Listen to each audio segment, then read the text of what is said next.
Welcome to episode 71 of the Central Intelligence Cinema Podcast. Today we have a very special episode that has been literally months in the planning. Join us along with special guest Marty Mackillop as we do a spy-fi, get it, spy-fi, with 2016's Rogue One, a Star Wars story. Just a quick note, some of the audio got a little bit crunchy during the recording of this podcast.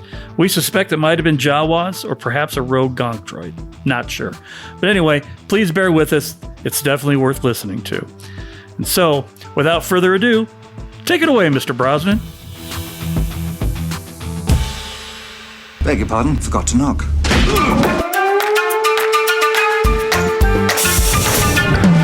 Welcome to the CIC, initiating security clearance. My name is Napoleon Solo. Bond. James Bond. Natasha Romanoff. Ethan Hunt. Felix Leiter. Elsa Faust. Identity confirmed. Now, pay attention, 007. Welcome to Central Intelligence Cinema, a podcast dedicated to spy movies and secret agent pop culture. Your mission, should you decide to accept it. Do you expect me to talk? I'm in the middle of an interrogation. This moron is giving me everything. Yeah, baby! Special agent, you're not having a very special day, are you? But remember, nothing ever goes according to plan. Tom, what do you think you're doing? Keeping the British hand up, sir. The state will self-destruct in 5 seconds. Coming to you from an undisclosed location somewhere in the Yavin system. Wait, what do you mean it's been disclosed? What the hell is an aluminum falcon? It's the Central Intelligence Cinema Podcast. I'm Jason Greenberg, and with me, as always, Ben Esslinger. Thank you, Jason. And welcome back to the CIC, the spy movie podcast that just got a screaming deal on some beachfront property on the planet of Scarif. What could go wrong? What indeed? How's it going, Jason? It's going all right. How are you doing today? Dealing with the highs and dealing with the lows and all the in-betweens and all which have you. But man, welcome back to the CIC. We have got a fantastic episode. I'm very excited. Man, this thing is great. This is a great comeback. Super happy deluxe. Super happy deluxe indeed. Jason, we have a very special episode in front of us for multiple reasons. Not only are we getting Le Chiffre, but not Le Chiffre. We're getting science fiction, but not Moonraker. And yet, even more grand than that, we're getting... Yes. That's right, John baby. Williams is on the show! I love John Williams! That's right. Wait. No, we're no John Williams. Aww. I'm sorry. But yes, we do have Star Wars. That's something, Yay! right? That's right. We're talking Star Wars, baby. We are covering today Rogue One, a Star Wars story. But just when you thought that was the only thing, Jason, that makes this long in the making review special, there is more. We have a guest. We have a guest? We have a guest. Who would want to come to do our podcast? Well, once again... I mean, we did have one guy that one time, but I don't know. Yeah. He didn't seem like he was terribly impressed. Well, I think I hear him arriving now. We're flying him in on an Imperial shuttle. Is that the right word for it? That is the right word for it. Yes. We have him arriving on an Imperial shuttle direct to the undisclosed location. I'm very excited. Here he comes. Back once again to join us. We have not only an expert in Bond, but he's also kind of an expert in Star Wars as well. Or at least he's a super fan. And I like to call him the unofficial third member of the CIC, Marty Mackillop. Welcome back, Marty. Great to be here. And telling you, I've forgotten how much I hate space travel, because that shot was a tad bumpy. Yeah, it can make you sick. It can do weird things with your GI tract. We have a limited budget. We can't really get those executive shuttles going out there. I mean, it's not like you're a Dark Lord of the Sith or anything like that. It's just like thrown into the cargo bay, and that's it. You're done. Yeah. We'll be there in 5 hours. Sort of like flying on Spirit Airlines. Yeah. Well, I mean, one of the big problems is that you get to the shield gate, and it takes them ages to get your clearance sorted out. So ages. What can I say? Well, sometimes they have older codes, and it takes them a while to clear you. It's just how it goes. So it's almost like trying to get through DIA. But not quite as difficult, though. Not at all. But yeah, I am very excited that you're here. Thank you so much for being willing to do this and talk some spy-fi. Spy-fi, Spy-fi, I like that. I've never heard that before. Have you just coined that just now, Mr. Bennisley? No, I have to admit, I have heard the phrase before. So, I would have taken full responsibility. All right, well, I take full responsibility for that term. I made it up just as we are sitting here. I mean, as we're 100%. thinking about it, what other spy-fi is there? It seems like a very niche thing. It is. Yeah. I don't. A term for it. The fact that there's even a term for it, implies that there's multiple. Implies that there's more. Yeah. Spy-fi films, but yeah. Well, now I'm going to spend the rest of this podcast trying to figure that shit out. So I'm not going to be much help. If you're listening at home, write in to the CIC and tell us all about your favorite spy-fi films. Because you know what? Given the other half of the usual duo that does this, he would love to know if there's more science fiction spy films out there. Indeed. I don't think Blade Runner counts, but that would be a great one. Definitely not a spy movie. No, believe me, I've tried to figure out every way to Sunday to figure out how to get Blade Runner on this podcast, and I'm still stuck. I've even gone to the point of watching the other three versions I don't normally watch because they're mostly garbage, just to see if there was some sort of referent in there to Roy Batty having some spy training somewhere. He's a spy. Bring it in. That's all I need. You're like, that's it. That's the system. That's the system. And the rebels are there. I mean, you got me to do 2 Marvel movies, so what more can you expect? Marty, it just occurred to me that given that very loose definition, Star Wars also, New Hope should also be qualified as a spy movie because they do mention spies. They do. Spies, yeah. They do. And actually Jedi too, because many Bothan spies died to get them that information. So all you have to do... Now I just have to figure out Empire, and we get the whole original trilogy in there. So that's the loophole? Is all they have to do is say spy in it at some point? Well, if we're going to go by my Blade Runner justification, then yes. Okay.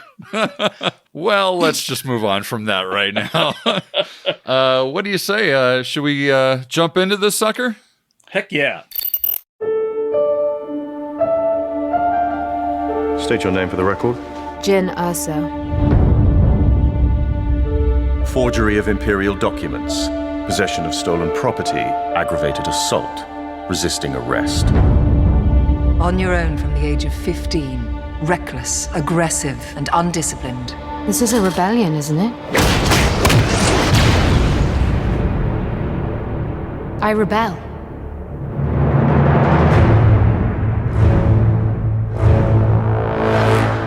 We have a mission for you. A major weapons test is imminent. We need to know what it is and how to destroy it. Is that clear? Yes, sir.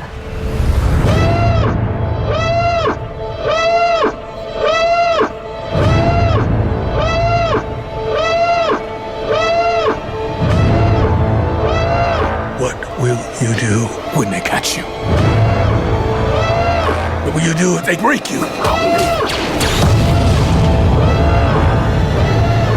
If you continue to fight?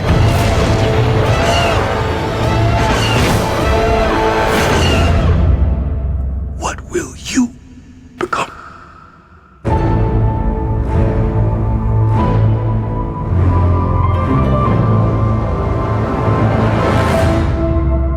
Okay, so Rogue One, a Star Wars story, released in 2016, directed by Gareth Edwards, who did some TV and had special effects credits. Only directed 2 notable movies prior to Rogue One, being Monsters in 2010 and Godzilla in 2014. And then he went on to do The Creator in 2023. And then, obviously, this is a Star Wars joint, so naturally Kathleen Kennedy was there to produce. I think it's just kind of incredible that this movie was even made and that he was given the chance to make this movie. Well, John Knoll's kind of a big deal at ILM, so he at least gets a seat at the table. And, that brought the story in. Gareth Edwards, however, I don't know what the story was on him. Well, and that's the part that I'm just sort of, wow, like, how did... Well, if he was a visual effects director of sorts, maybe that's what his in was with John Knoll. Yeah. I'm just happy that that it turned out the way it did. As far as writing goes, the movie development is fascinating. In 2003, during the production of Episode 3 in Sydney, John Knoll, the visual effects supervisor for all 3 prequels, pitched an episode for the unproduced series Star Wars Underworld, and at the time, he had written a short treatment called Destroyer of Worlds. And then fast forward to 2012, when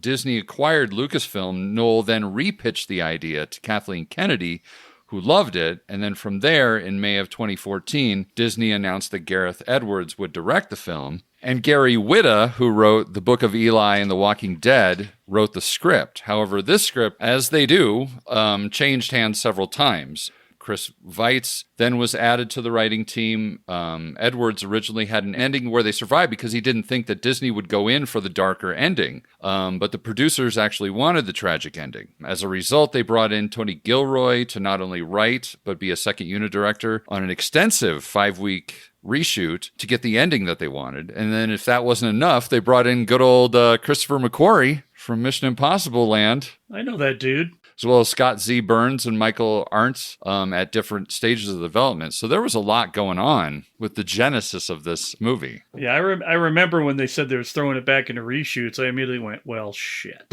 Yeah, because Here we go. Disney's going to screw the whole thing up. Right. Your first thought is oh no, what went wrong for them to do 5 weeks? That's a lot of reshoots. Well, yeah, and that generally spells doom for most productions, although I will say in all fairness, majority of movies that Disney is involved with where there's heavy reshoots, they still turn out all right. But after having just gone through Force Awakens and all of its reshoots that it ended up going through, I was not looking forward to what the resulting product was going to be. I was very pleasantly surprised, however. Yeah. I was surprised that they went with a more daring ending, so to speak. Just for a Disney movie, that's a bold move to have the heroes die at the end. Which, I mean, I think Kathleen Kennedy is getting like a lot of flack just now because of Acolyte and some of the stuff that's been coming out on Disney Star Wars, but it was her idea, wasn't it? Apparently she was the one that said, go dark, kill everybody. You know what I mean? And that's really surprised Gareth Edwards and his writing team. And they were like, okay, fair enough.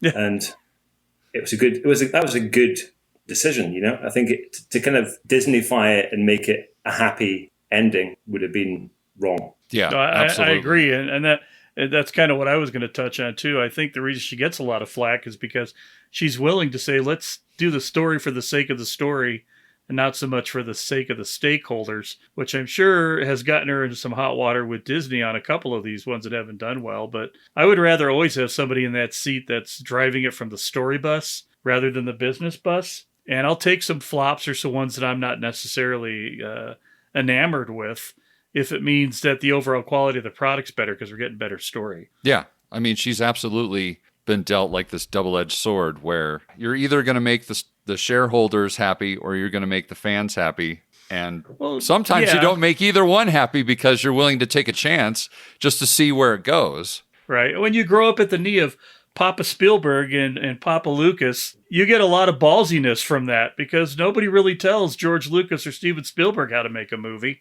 Yes, so, indeed, when that's how you come up in production land with watching these two people who say, yeah, no, we're not going to do that. We're going to do what I want to do. I think that's the person to put into the position to say that kind of stuff. Absolutely. But I guess even George Lucas back in the day was being told by 20th Century Fox what he could and couldn't do. And he was under a massive amount of pressure. It was only because Alan Ladd Jr. was basically batting for him in the head office saying, I've got faith in this guy.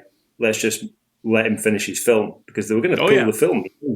Star Wars was nearly not made. And then barely got in under the wire. Yeah. Well, they went way over budget. And the critical element of the film, which came last, was the special effects, which became this iconic kind of piece of work, creative work in the film industry, really, and set a benchmark going forward. So it all hinged on the genius creativity of those craftspeople. And that must have been, it could have gone horribly wrong, horribly wrong, but they stuck to his vision of it. And as it turned out, it was all right. So, right. Well, and then for that day forward, George Lucas didn't let anybody produce any movie he made, period. He finances all of his stuff. So, which I mean, you could do when you're a billionaire. But he had to get to billionaire first. Yeah. But that was the genius, wasn't it? The genius of going, okay, I'll take a cut in my director's fee if you just give me full creative control over the whole name of Star Wars. And they were like, all right, George, fine.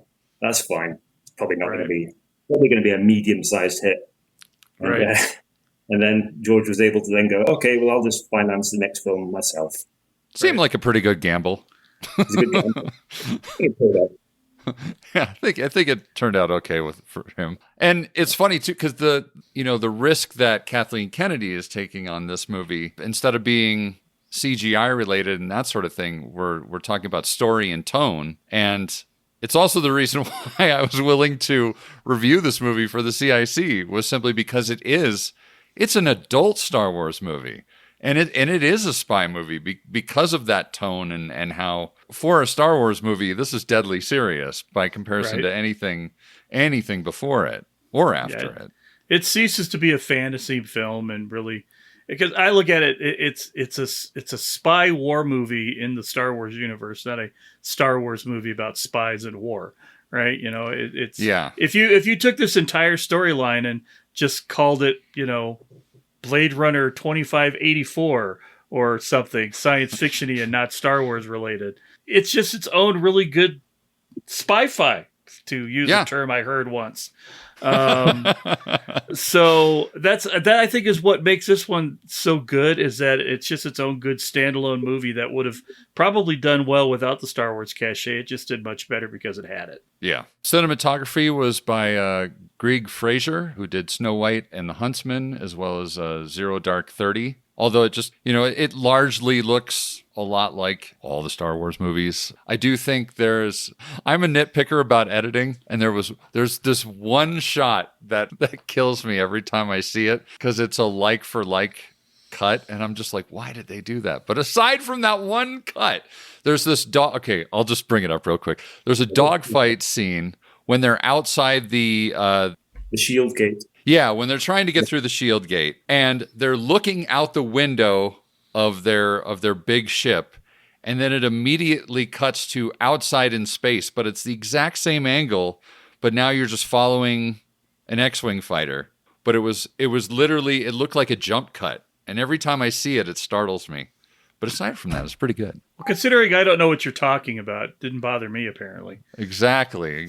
So it's really just dorks like me that have a problem with it. Anyway, moving right along, we have an interesting story here with music. Originally, Alexander Desplat, who worked with Edwards on Godzilla, was initially supposed to do the score. However, due to the reshoots and moving things on schedule, he ended up having to bow out, and the job went to Michael Giacchino, who only had 4.5 weeks to compose the music for the film, which is crazy. Yeah. I don't know. I think he did given the time crunch, I feel like it's pretty decent. It's a nice homage to John Williams. Yeah. Well, but considering that it has to be a homage to John Williams, to do that work in that space of time is nuts. Absolutely. Yeah. It also shows you how big a fan he was of John Williams. And the series. He obviously has ingested John Williams, shat out, and then eaten it again. You know what I mean? That's a horrible expression. You know what I mean? But do you know what I mean? Let me rephrase that. He's let it seep into his very pores, and it's become part of his kind of DNA now. So when he writes, it's just like, there's another wee bit of John there, another wee bit of John there. But an incredible bit of work, and it does its own thing, but it's definitely a Star Wars soundtrack. I mean, I think it's really cleverly done. You can kind of see some cracks in the pavement, so to speak, with it, but there is a lot of originality in it, and I do like the kind of darker, almost tragic tone to a lot of it. Mm-hmm. Like he still managed in 4 weeks to give it that vibe, that sort of more tragic vibe. Like, this is not the same old shiny, happy Star Wars movie that you normally are used to watching. Like, this is, you're in for something different. Yeah, and most of the beats he pulls out are the more melancholy beats from A New Hope.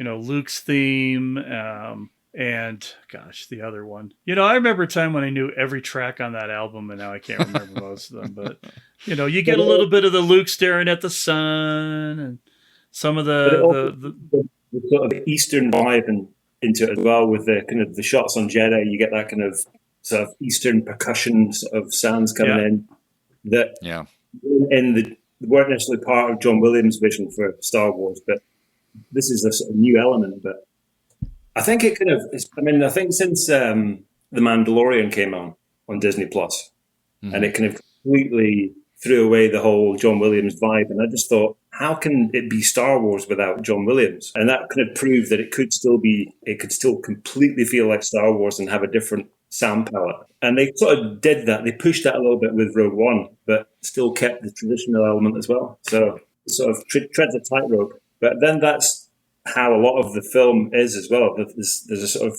classical way of shooting it, but they've also mixed that with the handheld stuff as well, which kind of works. Yeah, set design, same thing. Obviously, there's tons of, it's still set in Star Wars. It is a prequel. So you're getting all of the same sort of architecture, and it's all similar, but I feel like it's really clever in the way that they build out of it, so that it's not just all rehashed. It's not just like, yes, you get to see a little thing of blue milk sitting on the counter in the one thing, and yes, they bump into the guy with the messed up nose from the cantina, the guy that's wanted in 7 different whatevers. I'm sure you'll correct me, Jason. He has the death sentence on 12 systems. Okay, 12 systems, not 7. They're both wanted I'm sorry. Men. Although I could go and men. say maybe that Ponda Baba isn't exactly a man, but I don't know. Did you ever see the animated version of that? With I think it was what's it called again? Robot Chicken. Yeah, and they showed Ponda Baba kind of like in the moments before all that, and it's with his wife. I'm going to have a great day today. But that kind of adds more kind of drama to that moment as well. You feel bad for him. You're like, don't go to Tatooine. Just don't go there, guys. Just go have another drink at the bar in Jeddah. No, but that wouldn't have worked either, would it? Because either way, it was going to be a bad day for the Baba. Well, it's funny that ancillary stuff that was on Robot Chicken, that's been on Family Guy. I've watched so many of those things over and over again that they almost play when I watch the movies, like they're part of the movie now. Yeah. Well, just as an aside, talking about episode 1, it was the Family Guy bit where he pretended it's Han Solo. They've broken into the detention block, and he's doing the DJ bit. Just before he's about to put his feet up and put the turntable and everything. We're all fine here. Yeah. How are you?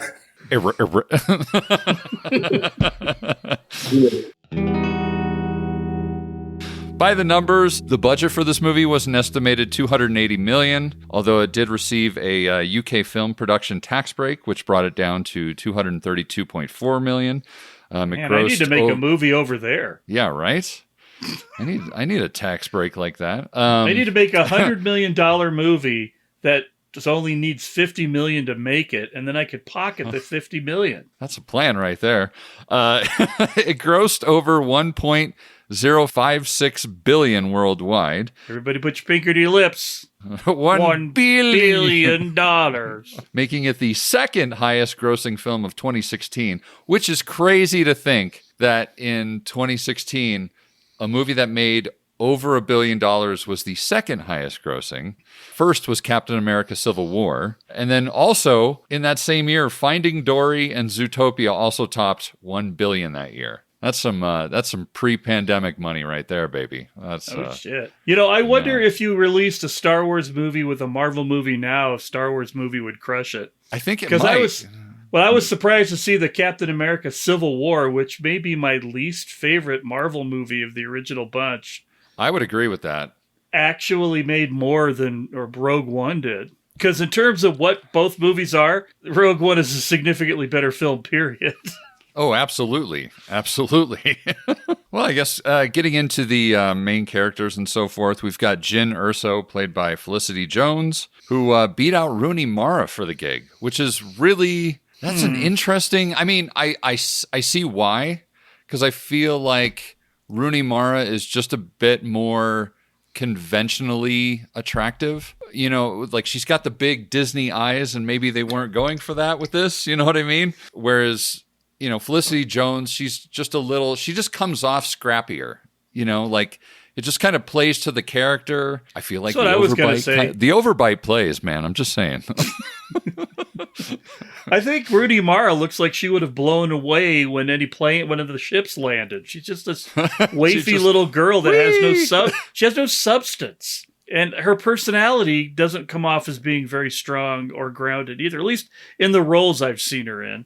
So, well, I mean, you just kind of needed a bad. I feel like in The Girl with the Dragon Tattoo. Yeah, but that was the character that they wrote for.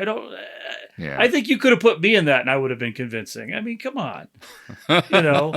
But I think you needed somebody, like you said, that just came off as more of kind of a scrappy badass, just in the mean, just in how the character looked, without having to put acting into it. I mean, she's a good actress. She probably could have done it. I'm just saying, from a visual standpoint. Unless you're looking for the dichotomy of, you know, willowy women beating the shit out of people, which is a thing, I guess. But at the end of the day, I want my heroine to be Sigourney Weaver, right? I don't want her to be Natalie Portman. That's all I'm saying. I'll take Natalie Portman. But anyway. From an acting perspective. Yes, I suppose. I think, I mean, regardless, I think Felicity Jones did a fantastic job. I feel like. Absolutely. Nothing feels overacted. I just think that was a good casting choice there. You know what also was a good casting choice? It's the little girl they got to play her. Oh my God, she looks exactly sounded like her. Yeah. Same overbite, just saying. It's like it all plays. Actually, the whole family is cast like they belong, like from a purely scientific DNA level, they look like her parents. Right. You know. Apart from the accents don't necessarily match up. There is that. There are no accents in Star Wars. Well, you know, they met from different worlds and just like Daddy, I'm very English, you know. He's like, Jin. I'm not speaking. I'm trying to do. I'm not going to do a standard Indian accent, but you know what I mean. I don't know where she's picked it up from, but it's a choice. They've made a choice, and that's it. They've done it. But just imagine if Mads Mikkelsen was your dad. That's pretty cool. Well, that means that Admiral Thrawn would be your uncle, so that would be kind of cool too. Yeah, pretty sweet. Their Christmas get-togethers must be fantastic. And then we've got, of course, Cassian Andor, played by Diego Luna, who I think is really, really good in this. And I think it's it speaks to his acting chops that he's so consistent across both this and the actual Andor series, where despite the fact that he hadn't been playing Andor, you know, prior to this movie, and yet he seems like the sum of the parts that were made up of the Andor show. Sure. If that makes sense. Like he convincingly makes it sound like he's been through all the shit that he went through in Andor, and now he's this hardened spy, which again is one of the reasons why I was willing to go forth and review this, is because he is like a stone cold killer, kind of like Bond almost, in the respect that he's willing to put a bullet or in this case a laser in somebody. He's essentially been given a license to kill, but in Star Wars. Exactly. So what does 007 look like in Aerobash, I wonder? I'm going to get a tattoo of that, actually. That's a great idea for a tattoo, actually, Jason. I'm doing it. Okay, just make sure that you put some sort of artistic acknowledgement on it for me. Small letters, you know, with apologies to Jay Greenberg or something like that. I'll put your face tattooed on there as well, so that there's no... You don't want to start frightening small children with your tattoo. Don't do that. I'm going to do that and get a little Jason's face underneath. Going like this. I'm doing it. Send me a high-res picture and I'll get it done. I'm going to see a tattooist in about a week's time. So all right, I can't send high-res pictures. The cameras actually tell me no. So you'll get what you get, I guess. There's a reason we do podcasts. Yeah, we definitely have faces for radio. Indeed. Yeah, I mean, he's just so hardened and so steely in his performance that But he still manages to come off very sympathetic. Yeah. Which is, I think, his biggest key. Yeah, because he is the Bond that knows when not to kill as well. Right. As they, So more like your Daniel Craig Bond. He's the Bond with a heart. Ah, yes. We've also got K2SO, played by Alan Tudyk, who is so good. The joy of the picture. He should be in every movie everywhere. He really is fantastic. Although I will say it's really funny watching this movie right now because I've been watching with my wife on Netflix Resident Alien. And so every time he starts talking in this movie, all I see is the alien doing his weird alien thing. And there's more where that came from. But he's so fantastic. I mean, and it's another reason too why I feel like so many of the, whether it's a prequel or a sequel or whatever, all the offspring of the Star Wars universe has failed to live up to the originals, with the exception of this one for me personally, just because none of the droids have the same level of human personality that the originals did, that C-3PO brought forth. Whereas this one, it's there. And when he dies, you feel it. It's like, that to me is a sign that this movie succeeded in being a true, sequel that plays just as strongly as the original three. Well, and I think that's one of my biggest complaints about the second set of sequels or the first set of sequels, prequel sequels, the J.J. Abrams sequels, even though he didn't do all of them. But your only droid is a rolling basketball with a half a basketball head that doesn't talk. Yeah. So it's providing comic relief, but it's doing it more in a sort of mimey kind of way. It's like even R2-D2 seemed like he conveyed more emotion than BB-8 does. Yeah. I think you need to. You can't have Abbott or Costello. You have to have Abbott and Costello, right? Or else it doesn't unless work. you just have a talking droid like Tudyk, or even what's the droid's name from Solo that Indiana Jones's daughter played, or his step goddaughter. What is her name? They're all kind of like letters and numbers generally. Yeah. I think it was like, I want to say it's EV-99, but that's the droid from Jabba's palace. Why do I know that, but not a movie I just watched like 6 months ago? Fucking bizarre. But what did you have for dinner last week? You can't remember that, but you can remember the name of the random droid from Return of the Jedi. Dude, that is my life summed up like in one sentence. And you can remember the name of the language. Arabesh, yeah. I know. Yeah. I know. I am aware of my deficiencies and weird shit. Phoebe Waller-Bridge. There we go. It's those damn hyphenates that screw me up every single time. But I mean, her character, which had a lot of personality, just didn't feel like she was a part of everything. They kind of made her this horde dog robot that wanted to get on Lando's junk and overplayed their hand with that one. So yeah, without Alan Tudyk, this movie isn't as good because the serious nature of the film needed subtle comedy. Yes. Not in-your-face comedy.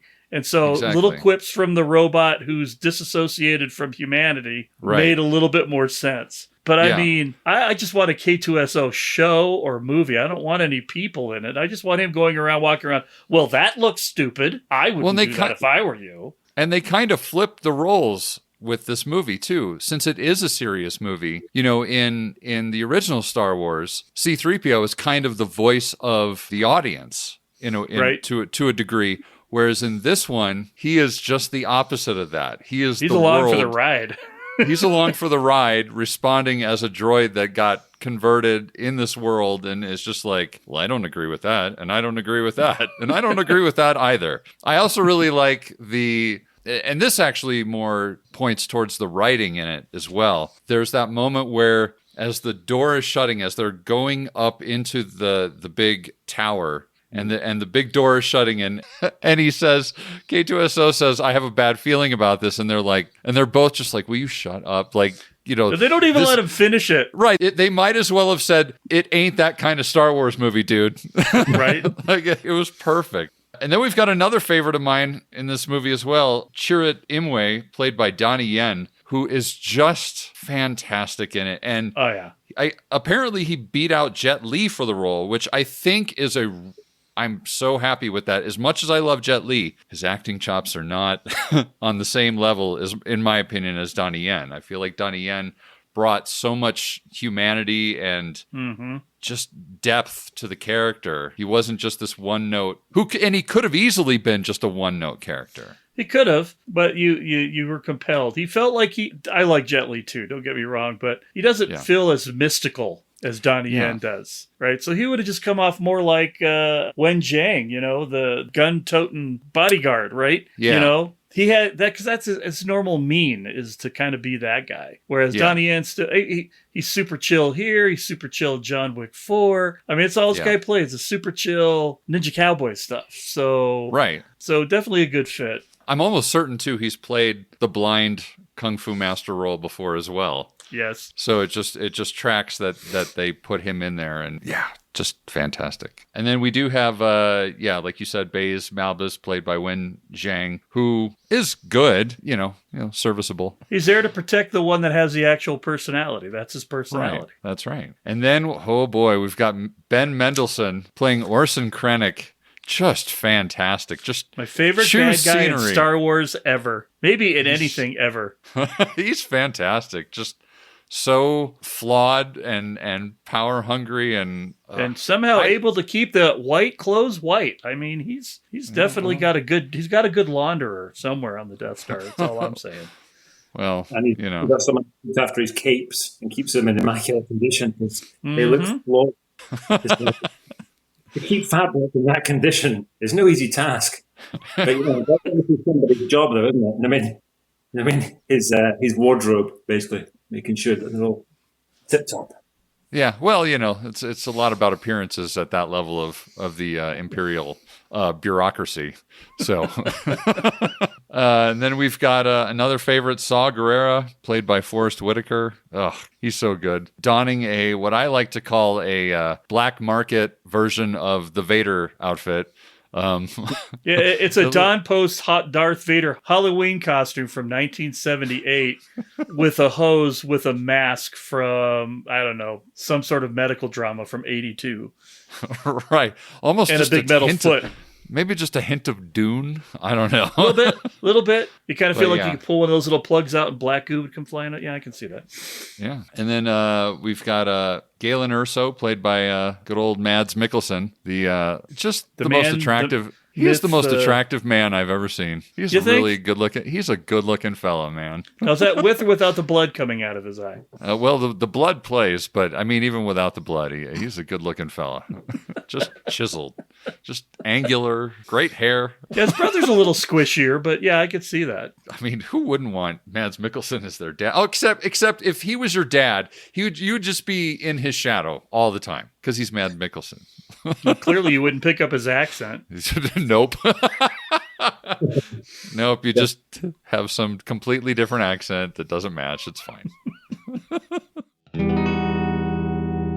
Then we've got a bunch of returning Star Wars characters. We've got Bail Organa, played by Jimmy Smits, Mon Mothma, who's now played by Genevieve O'Reilly. And then we've got Darth Vader, voiced by the late great James Earl Jones, which it was his last live acting for that. Yeah, and that's I'm grateful that we have, so many performances from him to remember him by. And this one is, I feel like this Darth Vader is the Darth Vader that we should see in every Star Wars movie, just because he's so cold lethal. And calculating. Yeah, and just the slaughter at the end. Holy cow. But his whole moment with Krennic in his castle on Mustafar. Yeah. His secret lair. Yes, exactly. He had to have a secret lair amidst the magma, the hot, boiling magma. You get to see a more verbose Darth Vader that you don't typically get. Yeah, he almost comes off smarter, too, because he even mentions, he even brings up, do we know whether or not he built into the Death Star, something that's going to destroy it? Well, so, from A New Hope, he was skeptical of it the whole time, right? Yes. So that's that little spark that they were throwing into that one. Because I love his line there, its power to create problems is certainly apparent, right? Yes. Yeah. So he's like, the Emperor's like, this is the greatest thing ever. And Vader's like, nah, the Force, man. The Force, motherfucker. Remember that shit? And no, we were going to blow up planets. You can't do that with the Force. And so they're all buddy-buddy with Tarkin. And Vader's like, nah, I think we should just stick with the Force. I mean, look, I'm moving things around. No? All right. We'll see how this plays. The power to destroy a planet is insignificant. Insignificant. Yeah, it's insignificant, He's got bolder, bigger ambitions. Well, that's true. The fact that he's able to talk a little bit more at length, it lets him be a little smarter, not just this big scary puppet monster that, yeah, exactly. He's not just a puppet that is intimidating. Plus he gets to show his joke potential as well. He does that little gag, doesn't he? Just as he's walking away, and Krennic's isn't it? He turns around and does the "Don't choke on your aspiration." And then he walks off. He's like, "I'll have the last laugh." That's right. Not only is he a Jedi master, but a master of puns. It's such a good strategist, Vader, that he obviously thought of that line before he walked into the room, and he was thinking, "You've fallen into my trap." That was just been laying around in his brain since he put the armor on. I'm going to use this somewhere. It'll be wizard.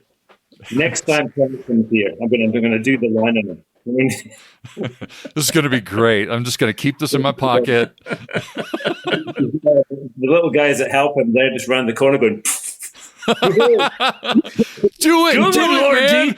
Good one, Lord Z. Good one. No, they're all sitting over there. They're going, ooh, snap! And when Krennic went away, they went, "Oh, loved it when you did the bit." You know what I mean? I'm glad you laughed, though. Yeah, it was funny. They're all high-fiving.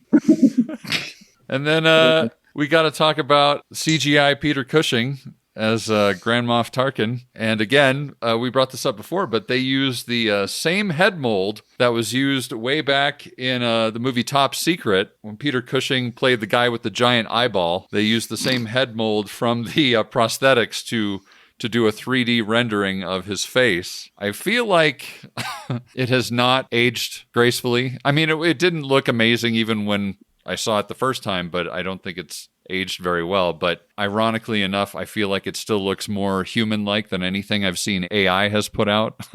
Just because at the end of the day, this was animated by actual humans who know how people move. Well, and I mean, it still captured the body actor's performance and translated that into what it looked like. So it was still a human reacting to the same things and then applying that to the digital mask rather than it just being AI deciding how that's going to work. But, we've discussed this on numerous occasions a little bit before the podcast started. The actor they got to do it was close enough to Cushing's facial structure that if you got this mold of what he looked like, why didn't you just build the prosthetics and put it on the guy? Well, especially when you see things like Colin Farrell in Batman. And Penguin. Yeah. That looks so convincing. You think, why couldn't they just do something like that? Yeah, I agree completely. I've just seen in the news actually recently that there's a high court legal battle over the use of Cushing's appearance in one. It's in court at the moment because apparently Tyburn Film Productions claims that it entered an agreement with Cushing shortly before his death that prevented reproduction of his appearance through special effects without his consent. So, Lucasfilm are getting taken to court. Wow. What do you think? Who's he's going to win that one? Listen, I'm just glad I have a physical copy of the movie. We'll get a payout, I'm sure, but... Yeah. I looked at that too not too long ago, and I'm not a lawyer. I don't play one on TV or on podcasts, but what I can say from my own personal experience is it's pretty thin. I'm pretty sure Disney's lawyers will dissect that like a fine laboratory frog, leaving only the traily bits on the pan for them to take out. They'll offer them some some petty payout to get them out of the way and they'll be done. But it's specifically related, if I recall correctly, to that likeness for that particular movie or that particular company, I think. But it didn't preclude other things. I feel like now that they own 20th Century Fox, they own Cushing's likeness from Star Wars by default. Before they owned Fox, this might have carried more weight, so they probably should have timed that a little better. But now that they actually have the likeness, they couldn't do Peter Cushing in another movie, probably under this law, but under Star Wars... But they can do him as a Star Wars character. That particular character at Peter Cushing played, I think that they can use that 100% the way they want to. And if that turns out to be the case, I will let Disney's lawyers know that because of the influence that this podcast has, that I expect a small percentage of whatever settlement that they may not have paid out. That will definitely need to go into the petty cash account for the CIC because it's running pretty low right now. Imagine what you could get for $15.32 these days. Quite a bit, actually. Right? It's like It's a couple of Happy Meals at least. Yeah, something like that. I mean, it'll get us somewhere. And then, of course, we've got R2-D2 making a brief appearance, as well as C-3PO, and then one more CGI character, Princess Leia, who fares even worse than Tarkin did. Yeah. I almost feel like the less said about her, the better. Yep. Let's talk about R2-D2 and C-3PO briefly, shall we? Because this is maybe my biggest bone I have to pick with this movie. If Jimmy Smits is leaving to go to Alderaan to go contact the person he trusts most to go help out, who is then on the Tantive 4, she's on the Corellian Corvette's coming from Alderaan, that Vader's chasing. Yeah. How did C-3PO and R2-D2 get from Yavin 4 to the Tantive 4 if Bail Organa already left to go? Because they didn't go with Bail then. But they would have had to go with him to get on the Princess Leia's Corvette. Yeah, no, that's a good spot. I think that was probably just an editing thing, wasn't it? It is, but it's egregious and unacceptable. Yeah, I know what you mean. So these things do matter because it has to make sense, and that doesn't necessarily make sense. Yeah, it would have been better if they just not bothered with that gratuitous shot of R2-D2 and C-3PO. It would have been fine. Or they could have had the exact same shot on Organa's ship that was flying back to Alderaan. Or as he's walking by, come on, you two. And C-3PO does his C-3PO, and R2's like, yeah, shut the fuck up, dude. Have the cameo there at the end, just as another little thing.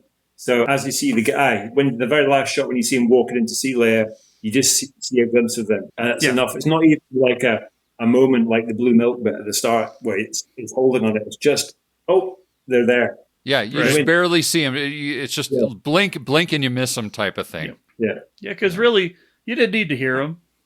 That was a bone to throw to Anthony Daniels. We need to get him in this movie somehow so he can keep his record up. I don't know. I imagine maybe there's something on the cutting room floor that ties that all together, because that leads to the question of, did the entire Imperial fleet stop at Alderaan to get Leia's ship?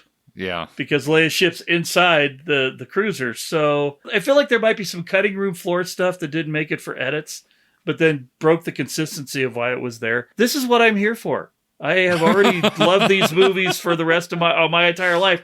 Now all I have left as a bitter old man is to pick on the tiny things that make no sense. This is the state of Star Wars on social media, though, isn't it? It's just people absolutely picking hairs, picking out all the flaws. But there's only a few things. The thing is that about Rogue One is that it actually does adhere very kind of diligently to the vision of the 1977 Star Wars and just the general mythology of Star Wars. It makes every effort not to make those little inconsistencies, you know?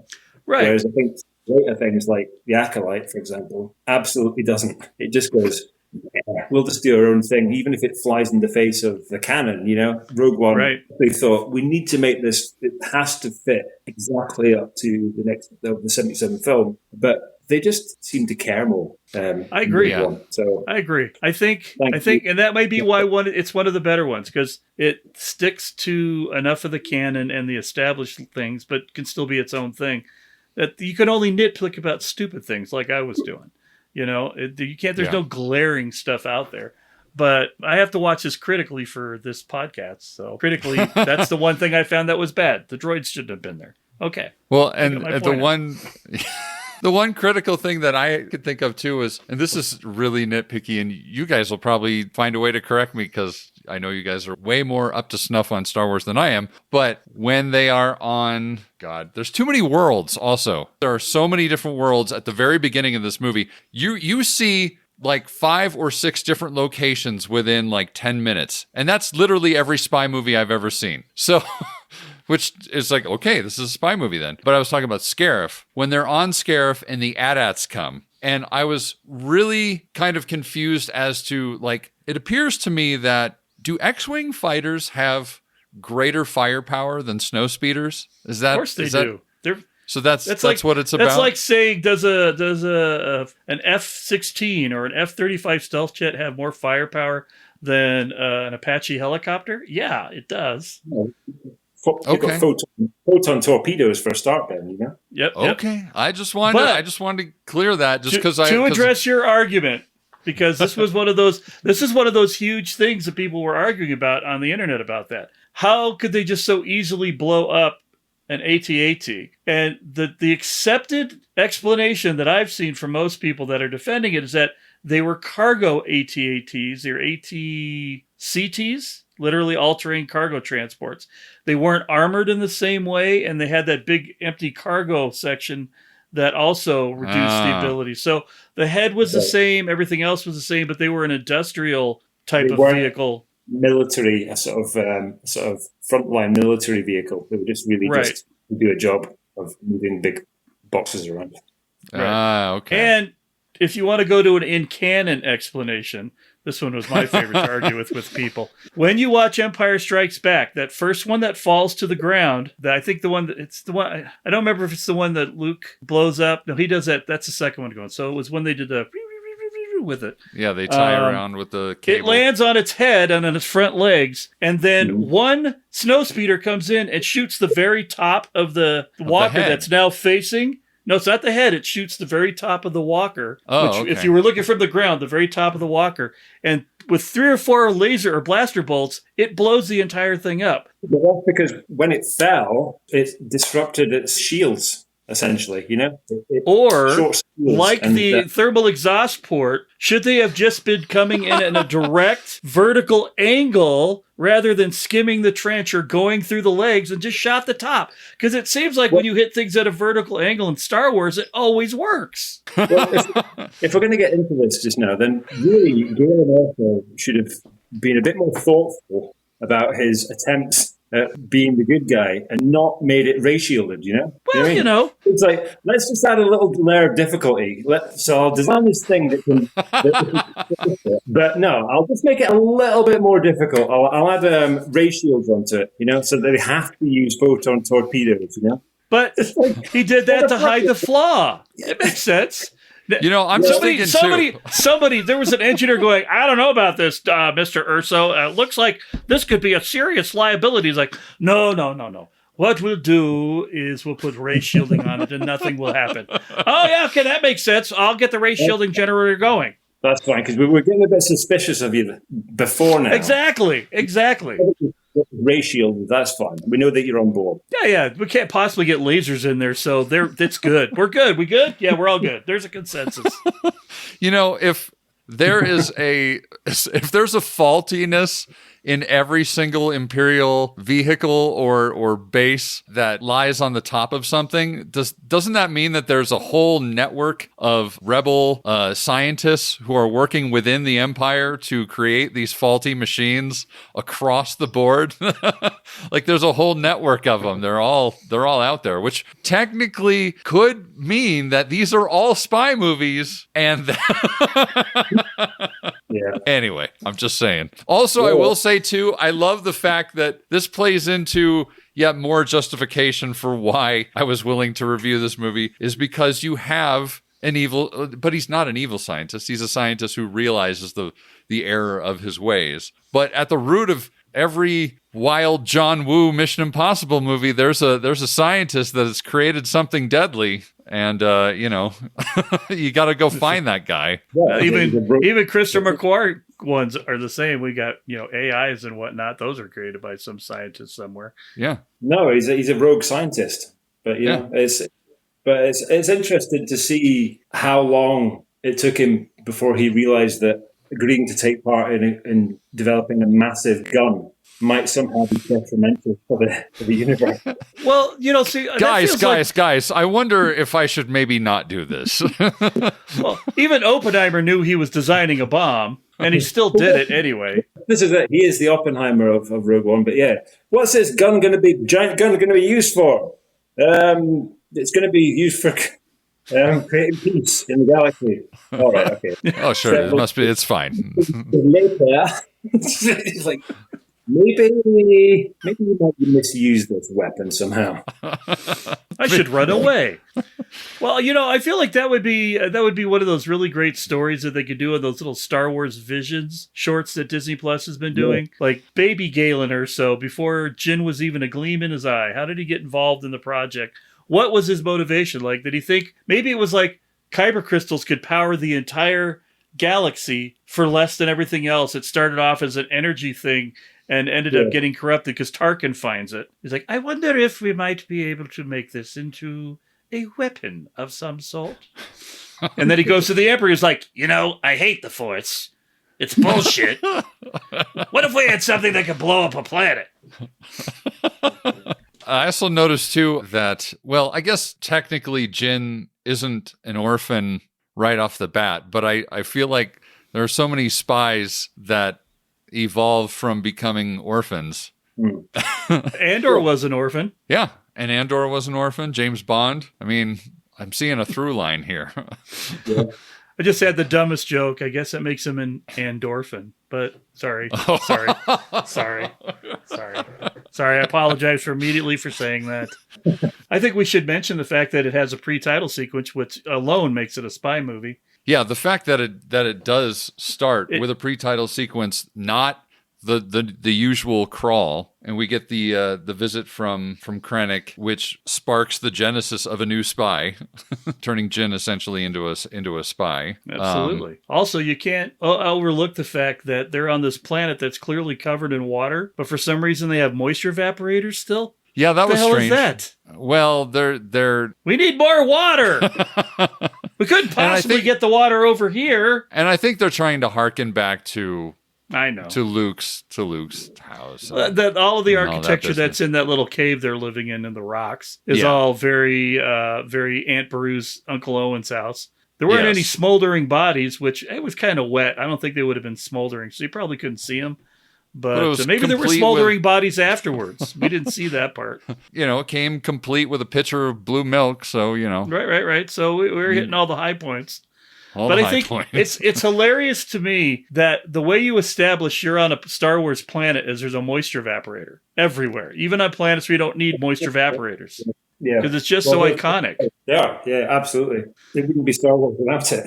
Right. So maybe that's why there's a preponderance of desert planets in the Star Wars lore these days. Just like, well, you might need it here. Let's make Jeddah a desert planet. What about Jakku? Oh, definitely a desert planet. Yeah, for sure. I did notice, that was actually one of the things that I liked the most about this film. It is the fact that they have a tropical beach planet, basically, because it does add, location becomes a bigger part of the story. Sure. Which again, plus you get cool-ass stormtroopers. Yeah, exactly. But it all plays into like why it does feel like a spy movie. You've got these vast different locations with, wildly different looking places. You've got the hot magma, evil lair of Darth Vader. And then you've got the tropical, there might as well be, All we really needed was like a stormtrooper coming out in a bikini from the beach. Right, shaking exactly. Water off its helmet. little knife in the pouch over here. Little knife, collecting some shells, And what is your name? TK Galore. Or you just need TK Rider. You just need a couple names in there that sound a little funny.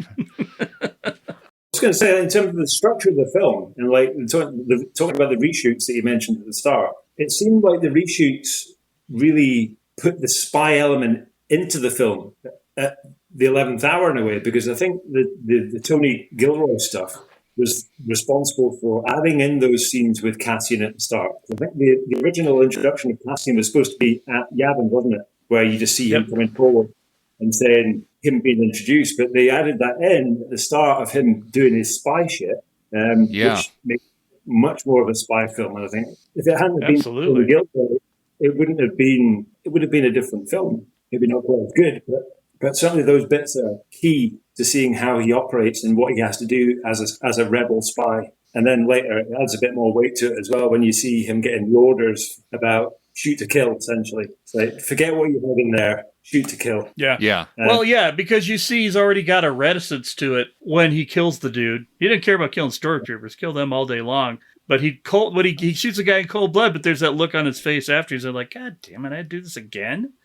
Yeah. You know, all right, time to climb. Yeah, that massive look of regret. Yeah. But I was actually just about to bring that up. The trading outpost, I guess it's the Ring of Catherine, is almost Blade Runner-y, but it really establishes that world of spies and the fact that Andor is essentially posing as a devotee of Saw Gerrera in order to get the information from that other guy before he then kills him. Yeah. You know, the kind of the ironic thing where the other guy is saying, there's spies everywhere. and he's like, yeah, yes, no shit, dude.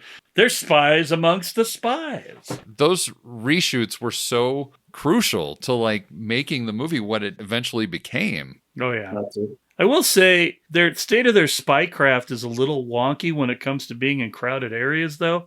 Maybe not furtively look around for people following you the whole time if you don't want people to be following you the whole time. Yeah. That seemed to be like his thing. He's walking through Blade Runner City. No, nobody behind me. I'm good. We're walking through Jeddah City.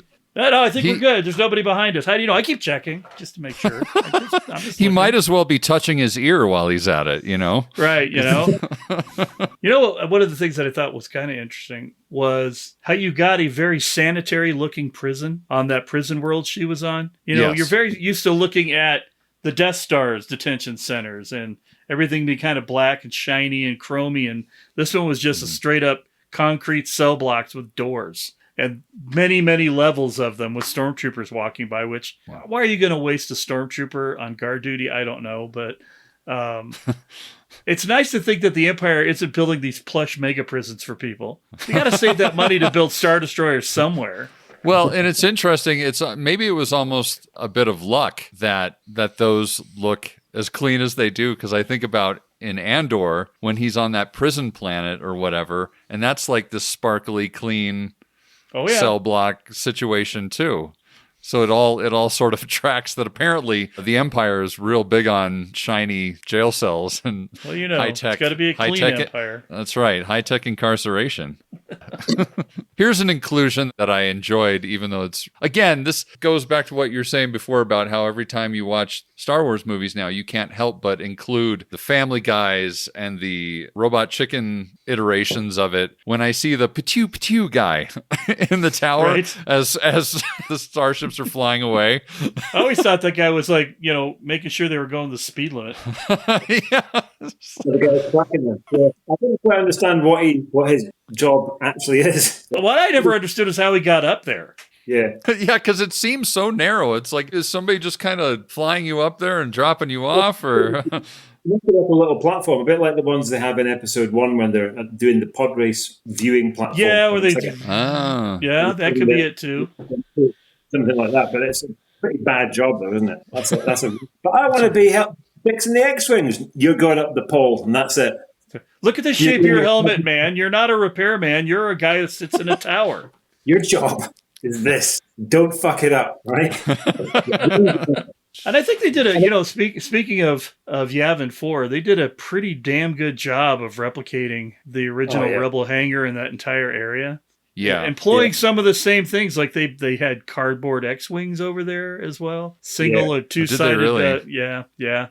To build it up and make it look like there was more there. But that kind of creating environments that you can believe in and go into actual locations and whatnot, I think they really made the most of it, Pinewood, when they did that, didn't they? Because that hangar, the inside of the hangar, you saw that in 77, but it was all kind of like the edges were all kind of blacked out. And you saw a bit of it in some of the wider shots, but to see it in a fully working sort of capacity, and for them to be able to walk outside, and they built it using an open hangar basically at Pinewood, didn't they? But to have it working inside and out, that's brilliant. But that plays completely into Gareth Edwards' shooting style as well, because he likes to basically he likes to be able to move the camera in whatever way he wants. He doesn't like to kind of like set up shots where people have got hit marks and this is where the story worded out, and this is the shot, and they walk from here to here. He likes to be able to just play it sort of hard and fast, just shooting from the hip in a way. So that would have been a dream come true, that set for him, because he could just shoot from anywhere he wanted, And they set up all this. They had all this kind of LED lighting, which was kind of quite new tech. So Greg Fraser had set up all this kind of lighting system that they could operate with an iPad, essentially. And Greg Fraser was like manually adjusting the lighting during the shots as they were happening, which is mental to think that that's what they were doing. It means that they don't have to set up go, that's that lighting setup, that's that lighting setup. But to be able to kind of have that freedom from a creative point of view must have been brilliant for someone like Gareth Edwards. His style, I mean, not only is he the special effects guy, but he was a guy that kind of, his thing is like guerrilla filmmaking, like sort of just being completely loose with it. And just, it's a mad approach, but it goes back to what you're saying about how does a guy like Gareth Edwards get the job? But I think he showed that he could make, he made monsters by literally not really, he took a trip out there, but then he didn't plan all the shots out. He just went out there and just shot it all sort of day by day and just saw what was going to happen. So to kind of, I think that aspect of it, that ability to be able to capture things very quickly in a creative way was why he was hired, but not that, but he could understand how he could shoot something and then put the effect in later. Yeah. You know what I mean? And he did that with the creator as well, didn't he? He shot a load of stuff on location and then he just let ILM drop in the effects afterwards. It meant he could sort of shoot things without having to worry about the effects part of it, knowing that he could just fix it all later. It gives you that creativity rather than going, this is the effect show, it has to be on a track, we're going to be at this speed on the camera, and it's all just very locked in, but it's crazy. A crazy approach to make a Star Wars film. Well, it makes me wonder, too, if that is sort of a kind of a, and I don't mean this in a bad way, kind of the cheaper route to go when you are kind of shooting from the hip like that, when you do have, somebody that can operate and change lighting as you're moving the camera around. Yeah. You're going to get some really organic looking stuff just because it is so like kind of crafted on the fly.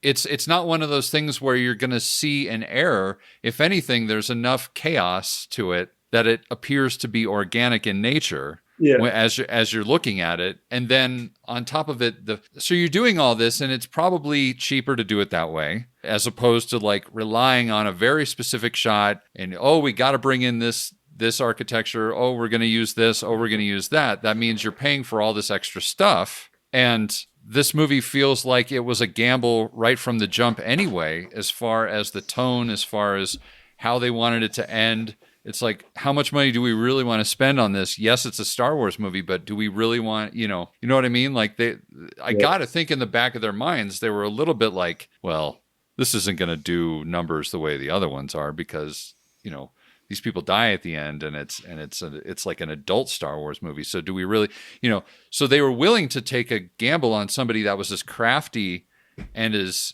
just creative, a problem solver type director like he is. Well, you want somebody that's going to film quickly and cheaply on a budget. You get an indie director to do it, because that's, and then you dole out budgets small. We kind of think this would be great. We could probably find the money for that. But you got to let them. You got to keep them reined in so they stay creative and maintain the budget. And why you love K2SO so much in that moment where he slaps Cassian and he goes, another one. Mouth off again. That was like an ad lib. That was like Alan Tudyk ad lib in that part. It's like they just kept it in. And it's like, well, and he had to keep his face covered because Diego Luna was smiling. Yeah. But they kept it. If you look, you could see, because he moves his hand slightly, you could see he's kind of grinning when he does it, which I still think actually kind of plays into the characters. Their two characters' dynamic anyway. Like Cassian might have laughed because he did that, because of the relationship they have. So it even plays more to the fact that he had to cover it off so the stormtroopers didn't see it. Right. But he caught him completely off guard because Tudyk didn't tell him he was going to do that. Well, that's brilliant. That's brilliant when you can have a CGI character like that you can make it really organic and just let the actor do his own thing. Yeah, exactly. This is crazy in a way. When you think about pre-CGI stuff, when you think about things like Terminator 2 and things like that, where it was all very planned out and super storyboarded, to the letter. But then you can have something like Alan Tudyk just riffing. Just riffing on stuff, countless stuff that they've But, You heard about the conversation that Tudyk had with Anthony Daniels, right? Because he asked him if he had to wear a full costume, and Daniels asked Tudyk if he was going to have to wear. He's like, "Oh no, it's all CGI. Just wear these stilts and some sensors and stuff." And Anthony Daniels was like, "You motherfucker." Yeah. Well, you think about what Golden Tony went through on the first one, and shipping him out every to Tunisia 6 foot one in that costume. Yeah, and I mean, he's never not played a CG. He's never played a CGI C-3PO except for in Clone Wars. Yeah, everything's been in suit.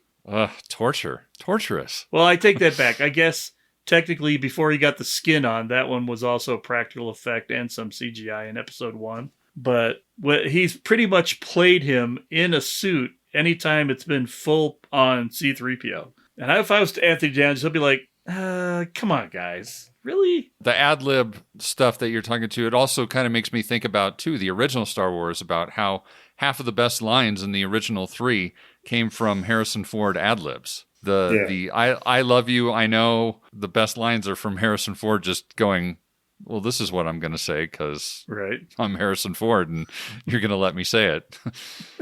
I mean, really good. There's some good interviews with Gareth Edwards talking about the organic process of filmmaking, and he's saying how the most interesting part of it is that you're basically kind of putting your DNA into something, and then you're allowing other people to add their DNA into the project as well. And it's only by that process happening of other people coming together with their ideas that you come up with something that's new and that's beyond what you could have thought of yourself originally. And I love how gentlemanly he is about the whole project of Rogue One in a way, and just the nature of the reshoots and how people say it wasn't a Gareth Edwards film somehow.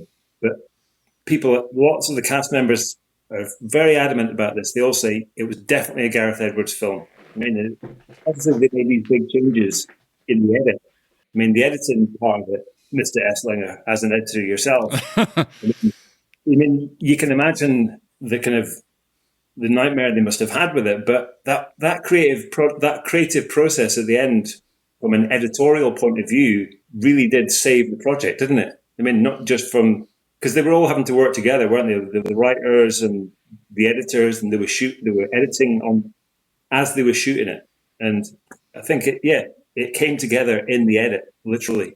Yeah, I mean, the fact that they bookended the trading outpost scene, went back and they shot the ending, they did the ending the way that they chose to do it, and just the fact that it is a collaborative sort of movie sort of speaks to the fact that it's a Gareth Edwards movie. If it was a Tony Gilroy movie, it probably wouldn't. There probably would have been a little bit more single-mindedness to the feel of it. Well, we saw what he did with 8 episodes of Andor, so his storyline clearly would have been a lot darker and less actiony overall, I think. Not to take any. I mean, I liked Andor, but it is dark as hell, and I like that this movie turned out the way that it did, as opposed to being quite as dark. I don't think I would have been prepared for Andor without having seen Rogue One, to be honest. For sure.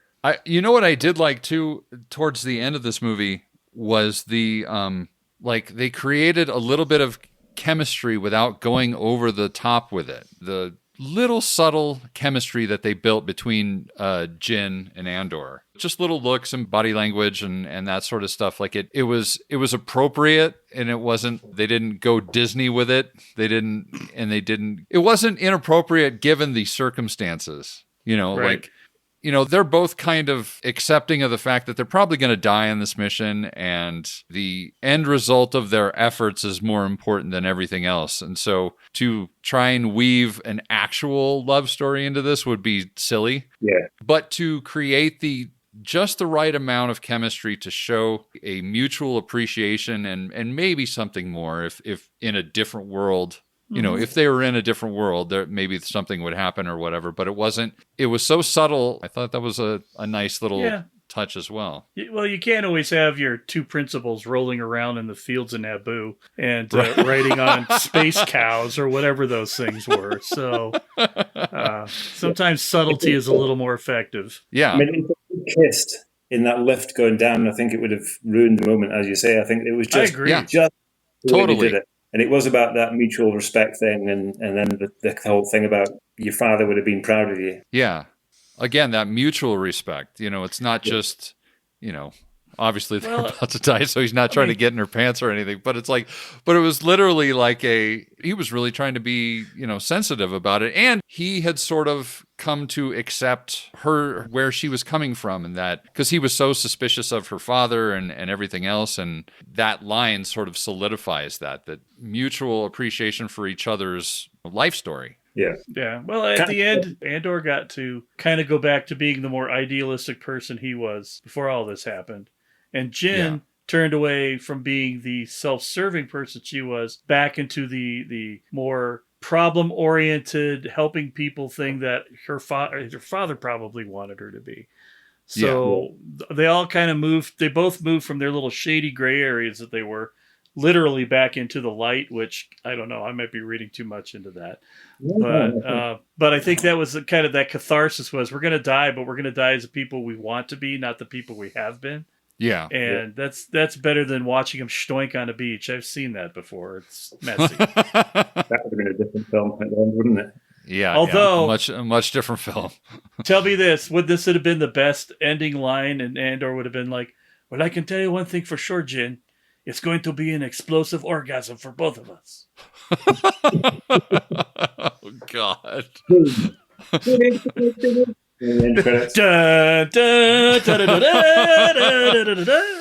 Can I just say, though, I keep having this thought every time I watch the very end of it. I'm like, how come neither one of them just stick your toes in the ocean? You're right there, man. The world's about to end. You're about to die, and you're there on the beach. It's beautiful. You're looking at this thing going up. Stick your toes in the ocean for just a second. Maybe they didn't have time to get the boots off. Maybe the boots are really hard to get off. I don't know. It just felt like it was missed opportunity, man. Stick your feet in the ocean. I'm just saying. Well, Imperial uniforms aren't built for accessibility. They're built for style, which we can all see in Stormtrooper armor, which this movie clearly indicates are completely ineffective at doing any fucking thing other than messing up their ability to shoot weapons in an accurate manner. I'm going to hit him with a billy club. I'm going to hit him with a stick. Ewoks, yub, yub, nub, nub. Let's hit him with rocks. They don't stop blasters. They don't stop anything. Why are they wearing them? I also really liked one of the great things about this movie is just how at every level, every time I think of any part in this movie, I feel like it's always intentional about the story. Like there is a moment when they're on the beach and Chirrut sacrifices himself to go turn on the main switch that allows them to open the gate.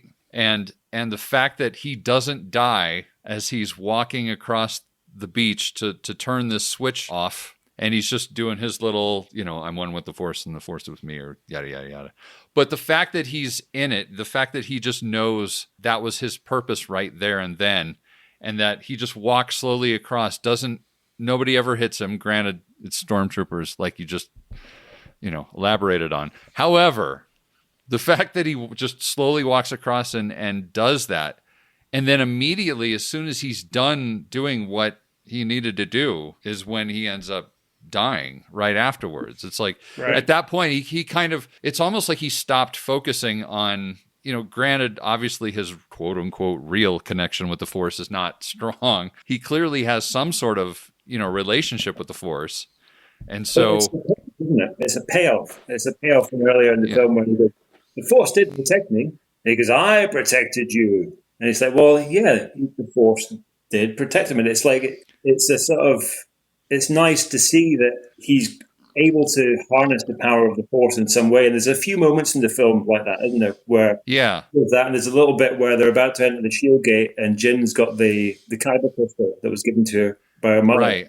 And I think there was an idea that she was maybe going to be written as a Jedi, a former Jedi or something. Originally, yeah. So she's got the kyber crystal and she's holding it and she's kind of obviously praying to the Force at that point, and then they get through.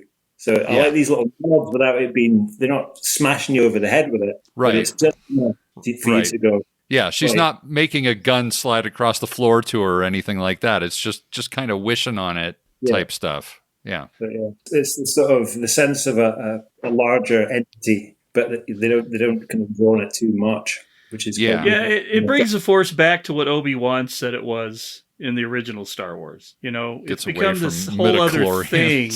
Midichlorians, the physical, it gets away from that physical aspect of the Force that we're all used to, with Jedis flipping around and deflecting blaster bolts and things like that, and really brings it back to the spiritual thing that I think George Lucas intended it to be, because even in the original trilogy, granted, and maybe if technology had been what it was back then, maybe we would have had more jumping Yoda around. But at the end of the day, in all three of the original trilogy, the Force is something that helps you in the background. It's never really something that's there in your face, unless it's Vader choking somebody, unless it's the dark side.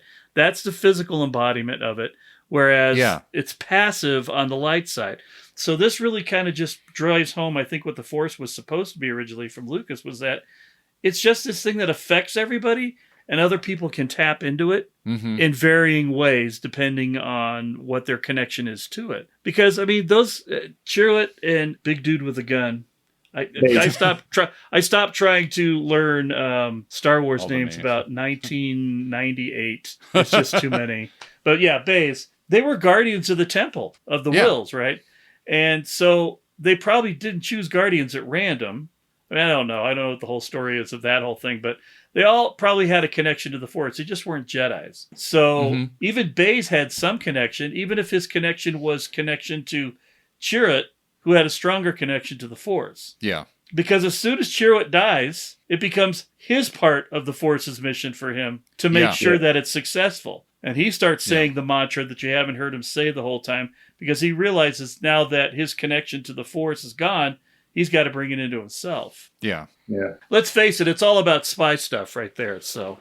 I mean, we talked about this before, Jason, but the Wills. We need to mention the journey of the Wills, It's quite an interesting one in terms of Rogue One, in a way, because it was like Chirrut and Baze are supposed to be guardians of the Wills. And that's a reference to an idea that Lucas had in like the mid-70s when he was just developing Star Wars. I mean, so he'd written that the journey of the Wills was supposed to be this journal, and it's going to be told by these beings, and Star Wars is just part of that whole complex story that they're trying to tell. But it was an idea that the Wills never got mentioned again. They were never really mentioned as part of Star Wars again, but it was the writer, Chris White, that picked up on that idea and incorporated it back into Star Wars again. You know what I mean? So to use an old George Lucas idea and then include it in Rogue One in the way that they did, not in a very subtle way, I think it's just such a cool idea. If you're going to manage to what's gone before, that's a brilliant way of doing it. Yeah. So I just had to mention the Wills at some point then.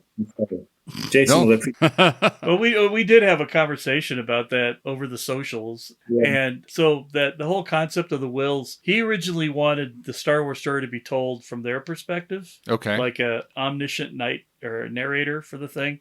And in fact, his first few drafts of the original script were the Star Wars from the Journal of the Wills, the Art of Star Wars book I have that has the final draft script, still has that on it, in fact. But he realized that adding another layer to this movie where you have this omniscient, one would assume Morgan Freeman-like person, maybe Morgan Freeman, he was alive, but doing all of that doing all of the narration as it was going through was just going to bog down the film. So he eventually cut it out of the drafts and just made it a more straightforward movie. But yeah, I think he pretty much abandoned that idea once he went into Empire, just because of the fact that it didn't add really any relevance. It would have probably been more relevant. I'm surprised he didn't integrate it more in the prequels. Yeah. Because he could have if he'd wanted to. I think he did with the midichlorians to a certain degree, and I think that was his kind of plan. I think his planned sequel trilogy that Disney basically just said, "Nah, you're all right, George. We'll buy Star Wars off you." And he went, "Well, I've got these ideas for these sequels," and they're like, "Yeah, no, we're not into that, really." Yeah, but, cool, bro, cool. Yeah, thanks. We'll call you. One thing I will say that I really appreciate about Rogue One as a spy movie, I really appreciate that at the end of this movie, the spies, they accomplish their mission before they die. They accomplish it. They actually succeed. in their mission before they die. And yeah, I just, I've seen a lot of spy movies lately where for some reason the main spy fails. I'm not sure why that happens. Why does Ben, are you talking about a specific spy movie or many spy movies? I don't know. I'm just, because I'm thinking of a spy movie. I'm thinking of a spy movie. It's all blurry to me. I'm thinking of a spy movie I watched not too long ago with this guy I know that seemed very bent out of shape about the fact that the spy died. Although in my mind, he did actually complete the mission that he set out to do before he died. So very much the same. But, I kind of feel like this guy was just kind of sour grapes about the fact that the character died in the first place, and he can't just let it go. That's what I think. You may be right about that. I don't know. We'll see. I also will point out, I love the fact that the spy died at the end of that movie, which probably irritated him to no end. But maybe it's because because I saw it happen in Rogue One and I was prepared for it. That's fair.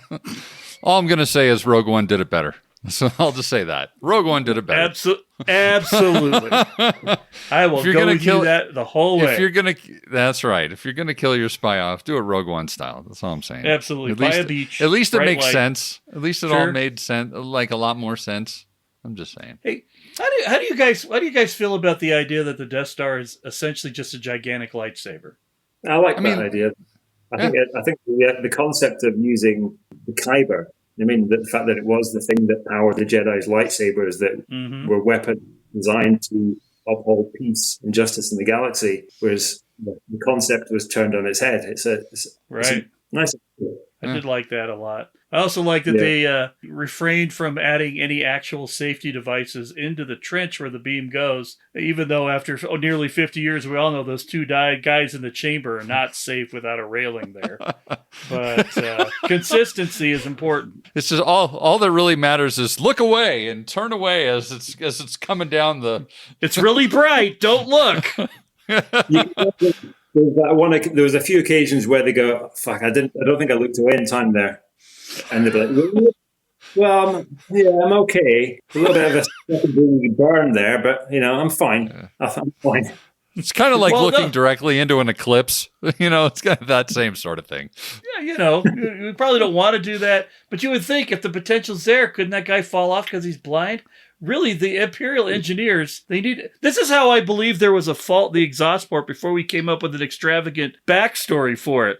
If the safety standards were clearly not... Exactly. There's no like OSHA in the Empire at all. That post, the gun, the two guys in the gun bit, I mean, what do you call them? I don't know. The guys that turn away. That must have been... kind of that job must have come up quite a bit. I mean, because there was obviously the guys that forgot, they didn't turn away quick enough and they got fried and they looked at the there. And there's a job going just now. Yeah. So it's just become vacant actually. The last guy didn't look away in time, but hopefully you can make it and not look at it this time, not make the same mistake these guys done. Well, hopefully you've got enough safety protocols in place at that place. Oh yeah, we've got safety protocols. Yeah, we don't have railings, but we do. We'll leave it up to you as to when you think it's safe to turn away from the giant laser bolt. But we're not going to take any responsibility for that. That's on you. The pay is very high, though. The pay is very high. The turnover's terrible, but the pay is really high. Absolutely. I love talking about the small jobs that the Empire must have had to create to do their shit.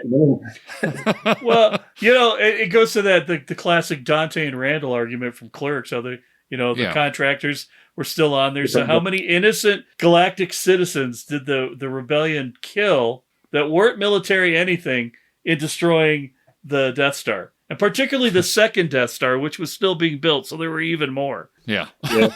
Well, there's a good little moment, boss. We're getting way off topic here, but there's a bit in Mandalorian, Season 2, Episode 8, where one of the guys talks about the fact that the rebels had come along and blew up all the people in the Death Star. And he said, that was with the two biker scouts, right? When they were sitting out there in the dirt with their bikes with the...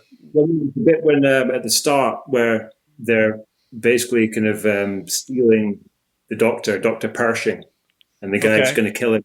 He's going, this is a high-class target. And he's sort of talking about Gina Carano's character being the rebel dropper. And he was saying, I was on the Death Star and we blew up your planet. I remember that. Yeah. And he says, and she goes, the first one. He goes, very funny. And he makes a joke about it. But yeah, it's the idea that the rebels can do all these terrible things and blow up countless millions of innocent people. But, it's fine if they do it. Right.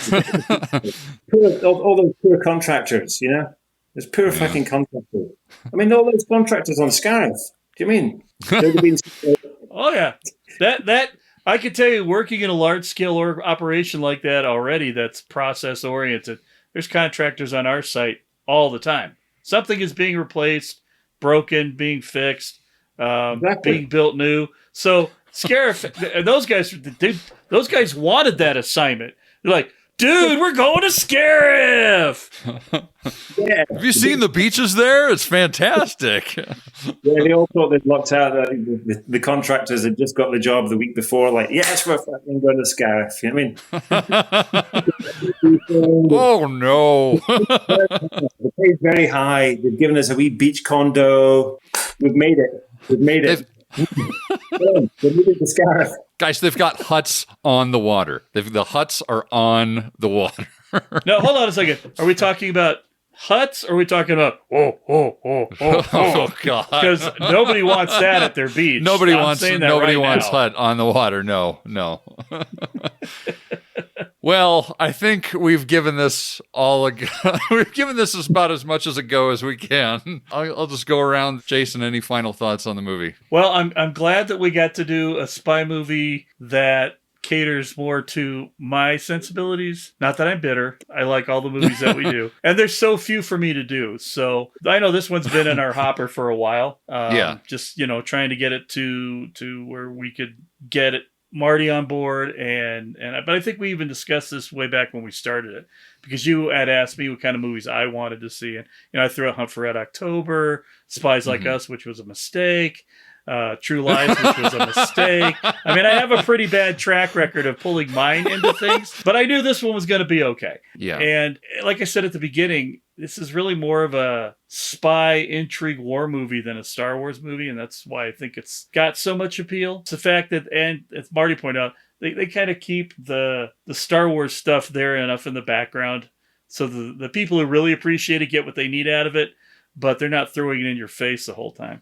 So I'm glad we did it. I hope this is something that our tens of listeners have watched more than once. I would assume they probably have.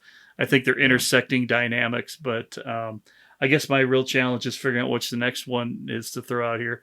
Although it sounds like Star Wars and Return of the Jedi might qualify. We're going to have to take it to the judges, but we'll have to see what they say. I'll let that marinate in my head for a little while. I will say, too, somehow we forgot to mention it earlier, but you mentioned that this movie is sort of a war movie to a degree as well. Yep.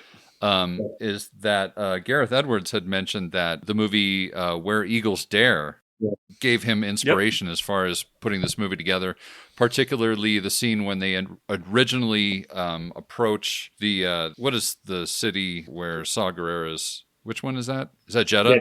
Yeah, it's Jeddah City, when they're scoping out Jeddah, it's kind of the approximation from Where Eagles Dare when they're looking at the Nazi base up on the mountain or what have you.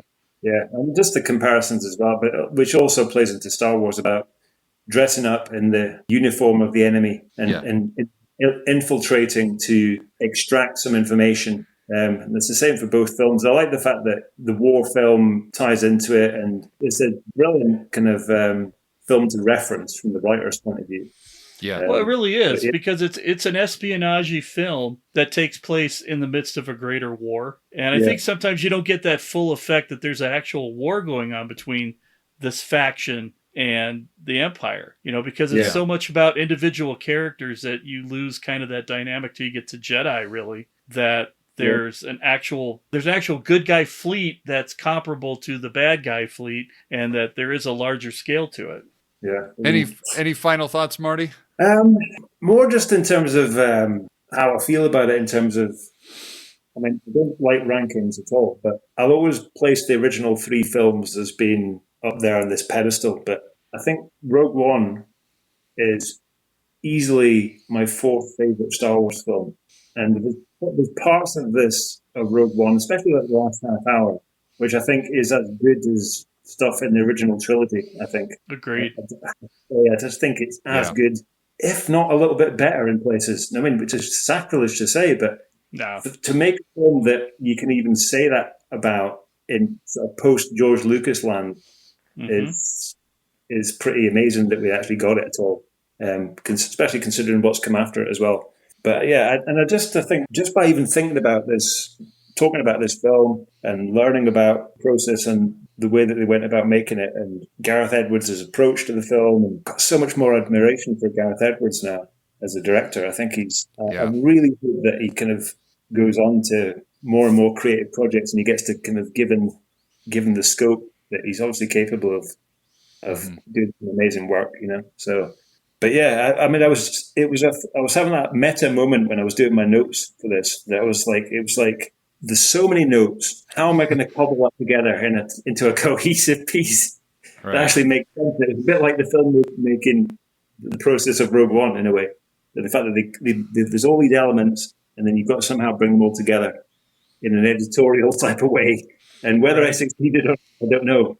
But it was certainly comparable. And I thought, it's such an interesting film in terms of how it was made, the creativity behind it.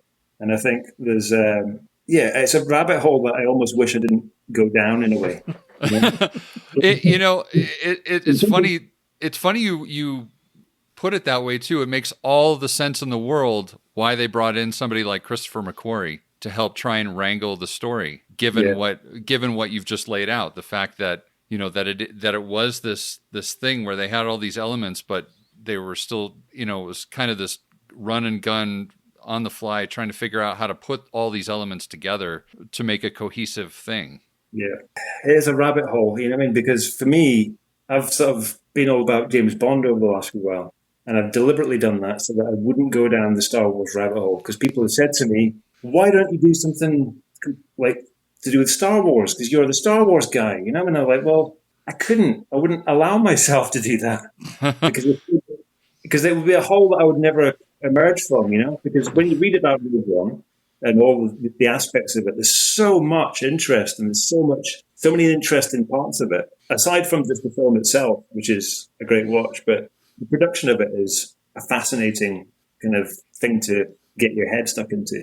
Yeah. And will be for many years to come, because they're still talking about the edits and how did Tony Gilroy do this bit and who did what bit and how it all worked. But just going back to what I said earlier, I love the fact that Gareth Edwards is he doesn't argue about the process. He loves the process, and I think he loved the final product. But it was a collaborative affair, you know, and I just think that's all that matters at the end of the day, isn't it? Yeah. Still, as long as the finished thing works and the people that were creatively involved in it got their ideas to be seen, heard, or whatever, you know, I think it's a brilliant piece of filmmaking in that regard, that it was so collaborative, you know what I mean, and not just one person's vision.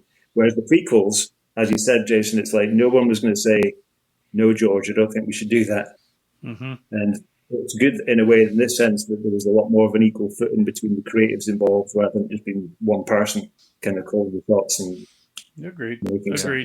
But on the converse of that, you look at Solo, which started off as one group of people's idea of how the movie was going to go, that Disney said, nah.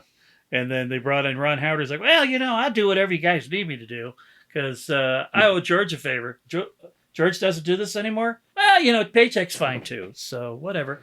And he dialed in whatever he needed to dial in. That movie definitely suffered from the mix of creativity because there weren't people working together on it. It was one guy taking over another guy's thing, with Disney saying, we didn't like any of that, but now you still have to use it because we're not going to give you enough money to reshoot the entire movie.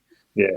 They filmed most of Solo, didn't they? They basically shot most of the film, and then they scrapped the directors, which is a bit of a shame. Yep. But yeah, there's an interesting link that maybe you can put in the comments section. A good interview is with Chris Miller, who was one of the co-directors of Solo, who was in the process of making the film, and he's interviewing Gareth Edwards about Rogue One, and it's a brilliant little interview, one of the best I've heard. So if a link you put into the comments, that would be great. Absolutely. It's an interesting interview when you've got a filmmaker asking filmmaker and motivated questions to a director rather than just going and saying, "What was it like working with, Forrest Whitaker?" Like some sort of bad press junket. Yeah. Much like what you guys have already said, I would probably absolutely place it right after the originals as far as what movies I've liked the most, as far as if I'm going to rank things in a Star Wars ranking. But this movie plays to so many things that I like anyway. Just the fact that it is so respectful of the canon, the fact that it is a spy movie, the fact that there are components of James Bond in this movie. There are components of Mission Impossible, the heist moments of this movie that I love. Getting the tape from the tower, that whole part of it. There's so many things that are built into my movie watching DNA that I just think it's fantastic. And it's a spy movie that has character arcs and depth of character, which I know in the past, Jason, I have occasionally said things to the contrary where I wasn't necessarily interested in those sort of things. But I feel like in this particular movie, it really speaks to me to be able to see, even though this movie to a degree is almost an ensemble type of situation, you're still seeing character arcs, and you're still seeing, people changed at the end of the movie, and all the things that make movies great and affecting. Indeed. One final thing I wanted to mention, just as a little anecdote thing about Gareth Edwards. There was an interview where he was asked if he'd taken any souvenirs or whatever from the project, and he mentioned that he literally stole the Death Star plans, the prop that was used for the Death Star plans. He stole that. So he's like, yes. I always dreamed as a boy that I could join the Rebel Alliance, and I fulfilled that fantasy by actually stealing the Death Star plans. That's fantastic. That is amazing. And I think that's a great thing that he did. I love that. I love the fact that he's got that on his case on his wall. That is absolutely fantastic. Wrapping this up here, Marty, thank you so much for hanging out and talking Star Wars with us. And now he's got oh my goodness, he just put on his Stormtrooper helmet. Well, don't handle a gun. That's all I have to say is don't grab any firearms, because Marty, can you see us? We're still things. We're still here. Marty has gone, I don't know, what is that, 10%, 20% Stormtrooper now with his helmet? He's at least got the effective part of the armor on. No wonder Stormtroopers couldn't fucking shoot straight. You can't see shit through this thing, I tell you. Luke said the same thing in the first movie, so... Yes, Marty, thank you for sitting it out with us and getting silly. That's all.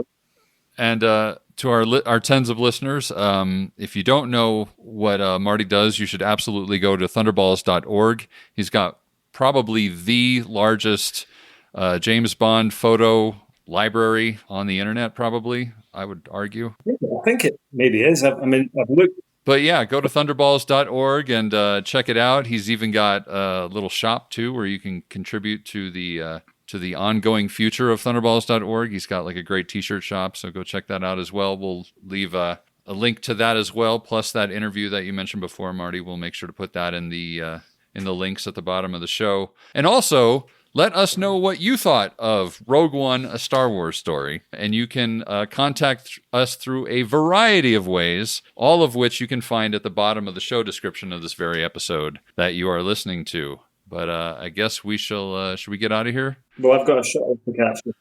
Marty Shuttle's waiting. Yeah, Marty Shuttle's leaving. Well, with that, I'm Ben.